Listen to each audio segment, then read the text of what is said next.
خلیج تعاون کونسل کا بڑا فیصلہ، اب ایک ویزے پر 6 خلیجی ممالک کا سفر کریں گے۔ دبئی خلیج تعاون کونسل GCC نے اعلان کیا ہے وہ شنجن ماڈل کی طرز پر ایک مشترکہ سیاحتی ویزا متعارف کروائیں گے۔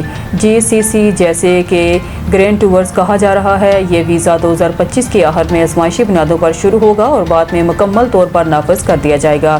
اس ویزے کے ذریعے سعودی عرب، متحدہ عرب امارات، قطر، بحرین، کویت اور عمان کے درمیان بآسانی سفر ممکن ہوگا۔ GCC سیکرٹری جنرل جاسم البدوئی کے مطابق یہ منصوبہ آخری مراحل میں ہے اور جلد ہی ایک ڈیجیٹل پلیٹ فارم کے ذریعے درخواستیں دی جا سکیں گی۔ یہ ویزا خاص طور پر خطے میں مقیم لاکھوں غیر ملکی رہائشیوں کے لیے سہولت فراہم کرے گا۔ اب انہیں ہر ملک کے لیے الگ الگ ویزا لینے کی بجائے ایک ہی ویزے پر 6 ممالک کا سفر کرنے کی اجازت ہوگی، جس سے وقت اور اخراجات دونوں بچیں گے۔